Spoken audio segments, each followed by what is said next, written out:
Update. My partner says I'm the problem, but his behavior is starting to feel like abuse. Am I insane for thinking this? Original post. My partner, 30 male, and I, 31 female, have been together for about a year and a half. I moved in with him a few months ago to save on rent and living expenses, and honestly, I'm starting to regret it. He's admitted he has anger issues and goes to therapy for it. He always says he's the only one putting effort into the relationship, but I'm starting to feel like I'm constantly walking on eggshells. Now that I'm in a better financial place, I've been looking into therapy myself, not for anger, but for trauma I went through earlier this year. Here's the thing. He slams doors, even though I've told him it scares me, raises his voice, calls me names, and has broken up with me mid-argument just to prove a point. He's even woken me up by slamming doors when he's mad, and once drove recklessly with me in the car and experienced road rage. When I bring these things up, he'll say stuff like, "That never happened," or "When was the last time I did that?" as if I'm making it up. After social events, he picks apart how I acted or how I spoke. I already have social anxiety, and now I dread going out with him because I know he'll find something to be mad about afterward. Whenever I try to set a boundary or tell him I'm uncomfortable, he keeps pushing. I get frustrated, and then suddenly I'm the problem because I have an attitude. If I try to take space, like sleeping in the spare room after an argument, he'll throw my clothes and belongings in there and tell me to just stay there permanently. Then he'll switch gears and act all sad and depressed until I comfort him, like I'm the one who did something wrong. It's emotionally exhausting. He also gets jealous when I'm friendly with his male roommates or other people, even though I'm literally nice to everyone. One night, he accused me of deleting messages and cheating because he saw my phone reflection and thought I was hiding something. I was actually just messaging a friend that I felt unsafe and anxious while having a fight. He later tried sneaking into the spare room to go through my phone, then acted like he missed me just to get me back into bed. He tells me what I should or shouldn't do because he cares, but it feels more like he doesn't think I can handle life on my own, even though I'm very independent and have way more life experience than him. Another thing that really upsets me is he says mean, judgmental things about people in public. He calls it having a mean girl persona. Lately, he keeps saying I'm the problem and that I need to look deep within myself. He blames his outbursts on stress or mental health, takes minimal accountability, and things will change for a little bit until they go back to how they were. I leave arguments feeling confused, guilty, and like I have to apologize for things I didn't even do wrong. I know I'm not perfect, but this can't be normal, right? I don't ever act or treat him this way. The only reason I've stayed this long is because he can be sweet. He cooks, helps clean, is affectionate, and when he's in a good mood, things feel easy. But he's mostly in a bad mood and complains about everything that happens, even if it's a minor inconvenience, and it'll bring down his mood. But I'm pretty sure I'm falling out of love with him. Now that I'm more financially stable, I've told him I think we should live separately when the lease is up, because our constant fights are very stressful. But I know how that'll go. He'll guilt me, spam me with messages, and make it seem like I'm abandoning him. We were supposed to get our own place together, but at this point, I just don't know anymore. Does this sound like emotional abuse, or am I the problem? Would love some honest outside perspectives, please. Now for the top advice before reading the update. Does this sound like emotional abuse?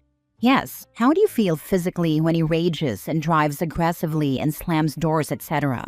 Does your blood pressure go up? Does your chest feel tight? It's emotional abuse, but it's also physical as it's damaging. I get anxious when I know the tension is building up, even before anything happens. Girl, just leave. Silently. Pack and leave silently when he's not there. Or if it is impossible, have several friends and relatives with you when you are packing and leaving. With an abusive partner like him, it is a must. And I'd make hidden audio recordings of some of his outbursts. So when, not if, he starts love-bombing you, you can listen to them and remember. When you do leave OP, do not let him know that you're breaking up with him in person, because that is the most dangerous time in an abusive relationship. Because they are losing control over you and they will do anything to have that control. That is when you are statistically the most likely to be killed by your partner. The reason why I'm warning you about this is because it almost happened to me. He almost killed me. Thank you so much for this advice. He's not laid a hand on me yet, but there has been small signs that he could. He also admitted to me recently that in a past relationship he choked his ex in self-defense. My stomach and heart just dropped. He will either get angry or guilt trip me into staying. Now for the update weeks later. Firstly, I just want to thank everyone for their support and encouragement in my previous post. It means a lot, and anytime I started to doubt myself, I would read your comments. It helped me a lot.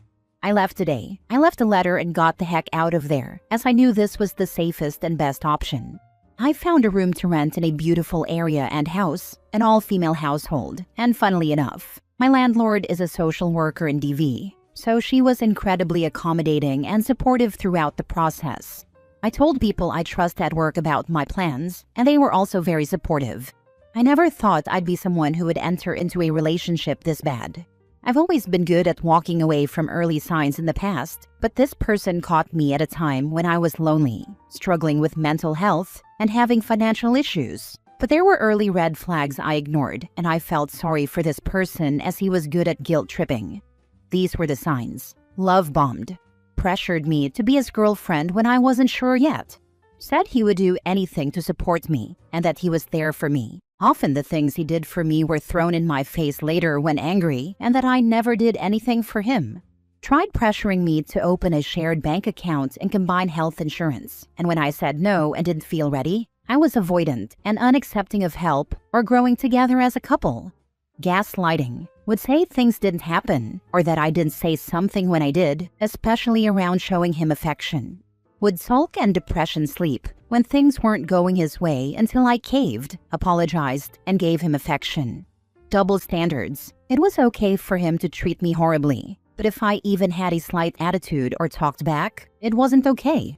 I had to talk in a cute or baby voice, which I hated, to avoid having an attitude, so it didn't start a fight. Slammed doors, threw things, slammed things, called me names, raised his voice, gave me dirty looks, and stormed around. He even did this in the middle of the night when I was trying to sleep and had work the next morning. Reckless driving and speeding with me in or outside the car when mad. This resulted in him getting pulled over by the cops one night. One night I was trying to comfort him and placed my arms around him when he was getting angry, and apparently I was being confrontational, so he shoved me. Insisted on going to public places or doctor's appointments with me to give support and help. Then complained about helping me. If I refused help, I was unwilling to accept help, and he felt useless. Would pick apart or start a fight after social interactions because of what I said or how I acted. I constantly felt anxious when hanging out with other people. Would take my belongings out of the shared room and throw them on the floor. It got to the point where he even hid the clean drinking water in his room so I couldn't access it. Would take back gifts and say I didn't deserve them when he was angry and that I didn't show him enough love. He even returned photos of me and threw out belongings we had together. Broke up with me mid-argument and threatened to kick me out. One time he broke up with me and I didn't respond or give him the reaction he wanted. He then said he was suicidal or not doing well. Guilt tripped me badly after his behavior, making his reaction seem justified because he was so hurt and sad. He would say he just wanted to be loved and talked about his childhood to make it seem okay. Would ask where I was or what I was doing when I was using his headphones. Tracking. If I didn't respond in a timely manner, he would get upset, even if I was busy. Would say nasty things about strangers and friends, and when I called him out, he got mad and said I was worse, which wasn't true at all. Would accuse me of cheating or make passive comments about it because I was private with my phone. I was private because I was contacting friends and searching signs of emotional abuse, trying to convince myself I wasn't crazy. I would have panic attacks that often resulted in me vomiting. One time he completely ignored it and started playing loud music so he didn't have to listen. But if I didn't give him help or attention when he wasn't feeling well, I was an awful girlfriend and selfish. If I tried standing up for myself or used logic in an argument, he said he didn't like my tone or that I was being condescending. He even pulled out his phone once to try to prove I was being condescending or defensive when I was just asking why he was upset. Would nitpick, judge, pick on me, make passive-aggressive comments, or tell me what to do. If I defended myself or set boundaries, that was thrown in my face too. When I tried putting my needs first, such as taking space or needing time alone, I was neglectful, and it was always about my needs. Unrealistic expectations, demanding love and attention constantly, including telling me to stop working so much, or getting angry when I picked up extra shifts to save money because I should have enough money by now. Meanwhile, he worked 6 to 7 days a week and still went to the gym and on social outings. He even openly admitted he was emotionally abusive in his last relationship and choked his last partner to protect himself. I don't know how true that version is, but I know for a fact he choked her and got physical with her in a rage. There are also rumors about this. So I say, if your partner shows even one of these signs, get the heck out. It's not worth your mental, physical, or emotional health. Don't wait around for them to physically hurt you, because once they do, you'll be in too deep and it'll be harder to leave. I'm grateful I got out when I did, because we lived with roommates, and I cannot imagine how much worse it would have been if we got our own place together. Thanks again for all the support. I've got a long road of therapy, healing, and returning to the woman I used to be, but it's well worth it. I just hope he leaves me the heck alone. Stay safe, everyone. So glad to hear you got out. It's crazy when you add up all the things that happened over the span of the relationship. Sadly, taken individually, most of these incidents would elicit a "you need to communicate better" response or something. Please stay safe and go completely no contact.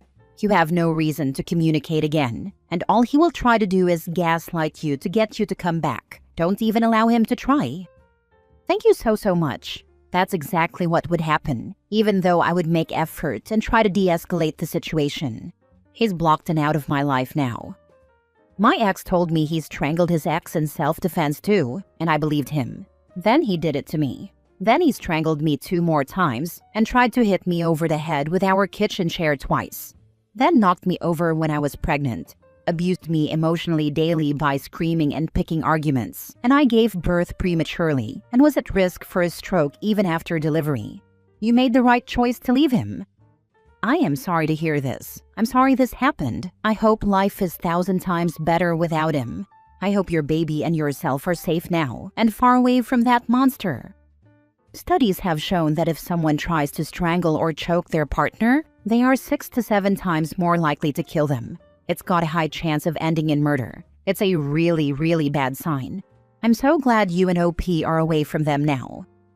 I read this statistic after the fact. After he pushed me and I went to the hospital and the incident was documented, he kept his hands off me. But I sincerely think he was trying to kill me without leaving a mark. I don't see what other end goal there is from screaming at a pregnant woman every day. Last story. I think I nuked my relationship with my boyfriend by drawing a hard line. My boyfriend, 32 male, and I, 32 female, have been together for nearly 2 years, living together for 1. He had purchased his house prior to us dating, and I was renting an apartment, so it made sense for me to move into his house. He continued to pay the mortgage, and I took on all of the usage bills, all of the utilities and annual maintenance, as well as the grocery shopping. And we felt that it was a fair split. As our anniversary is coming up, we've been talking about our future timelines and where we see our relationship progressing. We're on the same page with all the big ideas. We know we want to marry each other and start a family following that. But to be in a position to start a family, the house is going to need a lot of renovations. And we've always thrown around the idea that the cost of renos would be my buy-in, so to speak, on the house. From our estimates, everything we would want to do would be around $100,000 at the low end. We even agreed that we could draw up some kind of agreement to protect both of our interests financially. As it's gotten closer to the reality of reaching out to contractors and banks, I've felt more and more unsettled about the situation. I feel confident in our relationship, but foolish making an investment in a boyfriend's asset.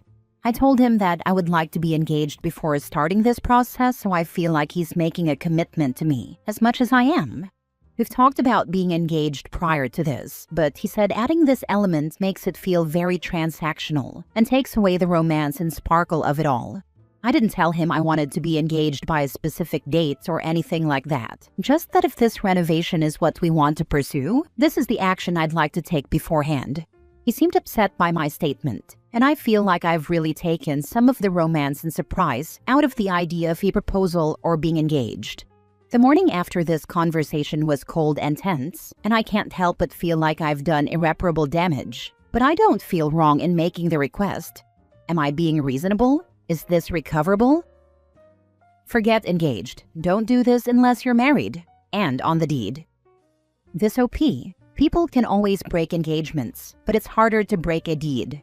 Do not put a penny of your money if you're not on that deed. You'll be screwing yourself.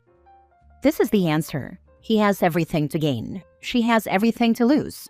This setup is incredibly lopsided. Lol, what? He wants thousands of dollars without deed and legal transactions? I would not put any money without my name on the house. My bestie put about $45,000 of her own money into the family home her boyfriend was taking care of. He ended up cheating on her multiple times when she was out of town, played the victim, and lied to all of their friends about why she was leaving him, and told everyone she was lying about the money when she asked for some of it back during the breakup. OP, protect yourself before investing in something you don't own. Your boyfriend should want what's best for your situation. If he doesn't see why your finances are worth protecting from risk, he's either kind of stupid or doesn't see you as his equal. I know a single mom who was dating a guy that convinced her to sell her house, then invest the money she made from the sale into renovating his house. Her name was not on the deed. Less than a year later, they got in a fight. She came home from work with her daughter the next day. The locks had been changed, and her daughter were stuck living in hotels for a few months while she saved enough money for a deposit on an apartment. The over $120,000 she invested in his house was considered a gift, and there is no legal recourse for her to get this money back. Do not contribute any money towards his house without your name on the deed, OP.